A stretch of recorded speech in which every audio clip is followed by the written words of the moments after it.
let's talk about balance for a moment, because we certainly heard about all of the things you're doing in life, and we had our very first member, I believe, from the Cameron School of Business ever to be on the Board of Trustees. Proud of that. Jason, you're on the foundation board. You just went on to the chamber board. With BizTech this past month or so ago, you were one of the major sponsors. We had one of our other alums as being one of the major sponsors, of the two major sponsors of BizTech, along with the Cameron School of Business and the UNCW Entrepreneurship Center. Jimmy, we know how involved you are as well. Dr. Rockness talked about different kind of things you're engaged in. So how do you find balance so that other things in life, that it's not all about work? We know that your work ethic is extremely strong and you punch the clock for many hours, but family, other interesting things, how do you get balance into all of this again? Well, I welcome hearing from the person who has it down perfectly. But I'll tell you, for me, interestingly, a movie that influenced me around this subject is actually an Adam Sandler movie, if you can believe it. That would be which movie? It's a movie called Click. I don't know if any of you have seen it. And there's a line in the movie towards the end where they tell Adam that every time it came down to a choice between family and work, it says you chose work.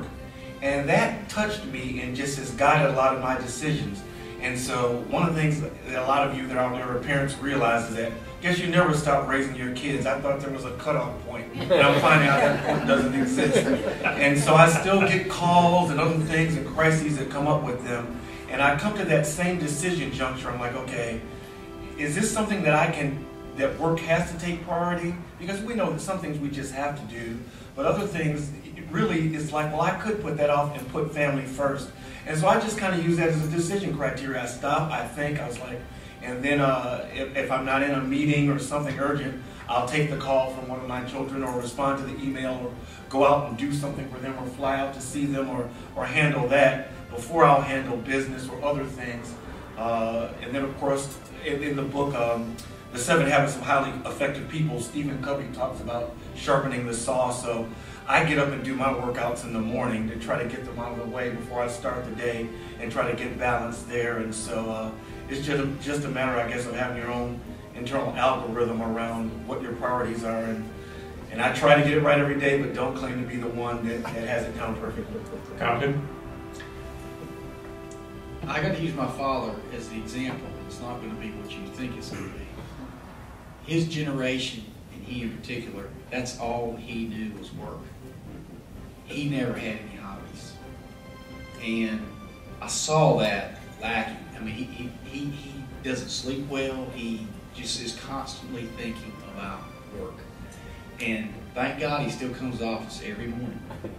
If he didn't have that, I think he truly would pass away, because that's what he lives for, is to work. It doesn't mean that that's the right way to do it. Right. So the balance comes in, and like I said, I'm going to go stay in a treehouse. My dad he thinks I'm crazy. What am I going to go to a treehouse for if I say I'm going to go hunting? Why do you want to go in the woods?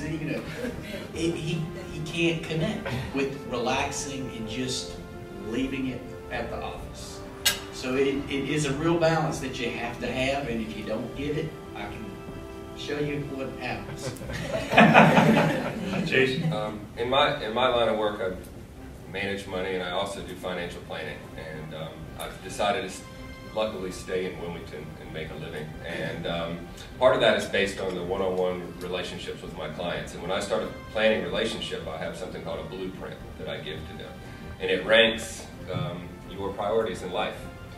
And you go through there and you see things, family that you mentioned, work, recreation, money, kids, these types of things. And then you flip over to the next page and it says, you just rank the priorities, now rank how much time you're spending on those priorities.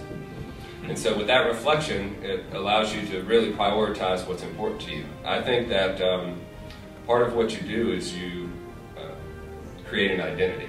And so you've got to be very conscious, is this the person that I want to become? Because you're going to set something in motion that is going to be very hard to break. And so finding out who you are first and then applying those principles to that work-life balance will absolutely make you comfortable in what you do. You should do what you're passionate about, what we mentioned earlier, and then some of this falls into place naturally. The other part is simple, health, diet, exercise. You got to have a lot of energy to have a positive work-life balance. Because if you don't have that energy, and I'm guessing all three of us up here have a ton of energy, and that keeps me going. I mean, all of my friends tell me that. I don't know how you do it. And I said, well, it's just because I keep going and keep going. It's because that's what I am. And so I don't really feel like at points in times I have to decide whether it's a work-life balance.